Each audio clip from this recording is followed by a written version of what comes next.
the full spinal floss. It's a little more dynamic than the movements we've done so far in that there's a lot of moving parts. So come on down onto your back. And you adjust yourself comfortably. Right. And first things first, go ahead and bring your arms to about like a T. So if I was above you taking a photo, your arms look like, and your body look like a T. Okay? Now, I call this movement the full body floss, but I'm going to break it down for you first. So first, slowly rotate the head to the left and to the right.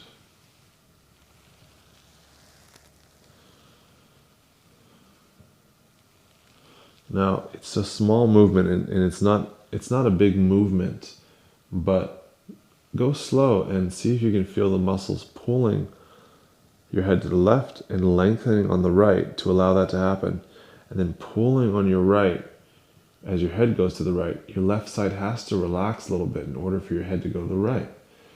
So it's a subtle training, but see if you can feel that.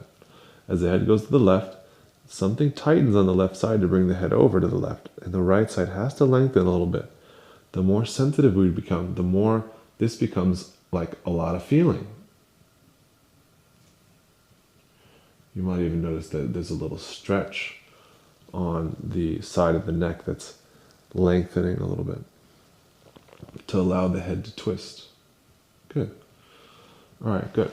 And then I adjust myself a touch. Now, I like you to rotate the palm, the left palm down on the ground, and keep the right palm open, or rotate the right palm open. Now notice what's happening here. As the left palm goes down, the left shoulder will actually rotate up a little bit. And as the right palm opens, the right shoulder will descend down towards the ground a little bit. Now if you rotate the left palm open and the right palm down, the right shoulder lifts up a little bit and the left shoulder drops down. So accentuated, what's happening is the left shoulder blade, the scapula, slides up behind the rib cage and then down the rib cage as the palm goes open. See that? Shoulder lifts and then shoulder descends, and that shoulder blade is moving as well. So you have the shoulder blade getting unstuck here. You're moving it. Now, if you keep the arm straight and you activate it, you can really get into it pretty good. You can actually go after some feeling there too, right? And as I'm rolling the shoulder forward, when the arm rotates like that, those muscles are also participating. And then the neck is also getting a little bit tight here too, so it's connected, right? So you can play with the other side a little bit too. You can get into it a little bit. Keep the arms straight, roll up, and then roll back. And notice, see if you can feel, usually our shoulder blades feel pretty stuck and glued. You might not get a lot of feeling right now. But eventually, the slower you go, the more you can start to feel your shoulder blades really sliding up and down the rib cage there in the back. Okay, good. So this is your head movement and your arms, right, like that. Now, bring the feet and knees together, and I want you to just slowly bring your knees down to the right side. Now, if there's any pain, back off, but if you can, bring both knees down to the right side. Okay. Now slowly, I want you to bring your hips to neutral, right? Your hips come to neutral, and then your knees come to center, and then drop your knees to the left side. So, does this remind you of a movement that we did before? How about that trunk rotation? So, you're getting a little spinal twist. There's a lot of benefits in spinal twisting, right? I'm a yoga teacher as well.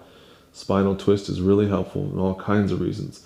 But you're getting a spinal rotation here, but what we want to feel is the lengthening of the trunk rotators and the contracting. So as you twist here and rotate, I want you to be in touch with those trunk rotators really participating in the movement. Okay? So it's not just a passive twist. It's slightly, you can slightly make it passive by relaxing the knees at the end for a moment, but you're always staying a little bit taut in order to keep those muscles engaged, lengthening and contracting to help participate, bring the hips and knees up. So those are three parts. So you have the So you have the arms moving, you have the head moving, and you have the knees moving. And then there's going to be another one too, another added element, which is going to be the feet.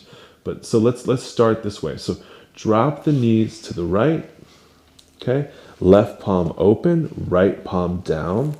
Rotate the head to the left.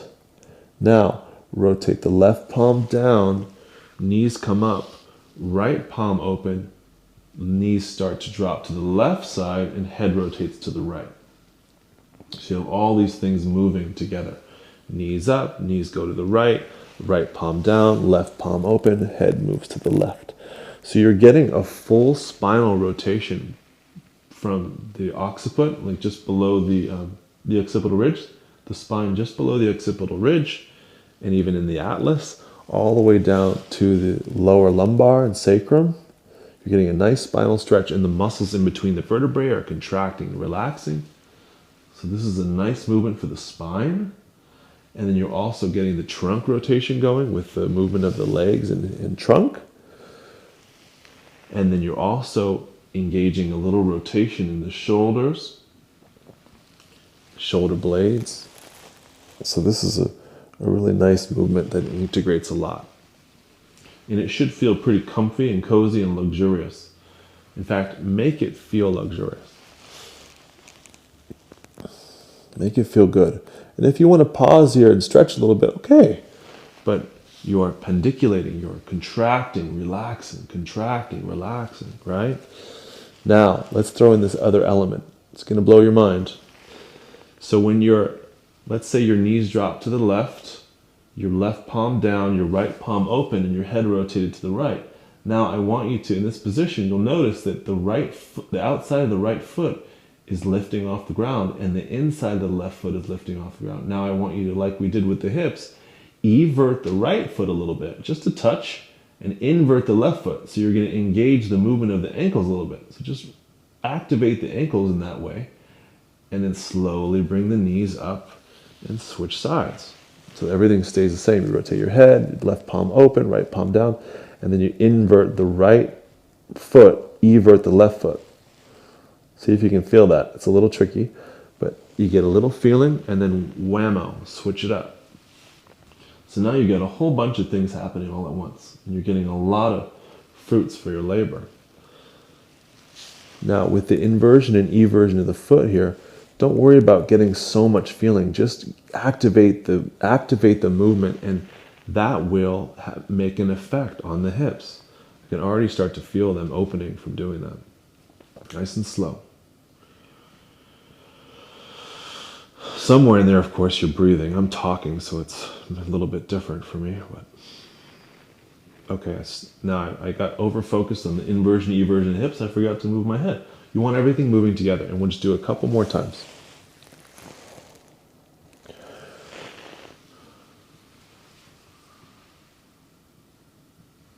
Good.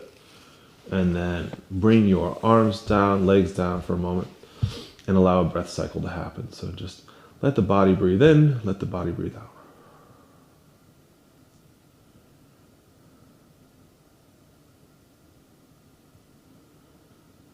You might notice feelings going on, you might notice energy moving. Try to relax your shoulders. Let the body just adjust to the movement for a moment.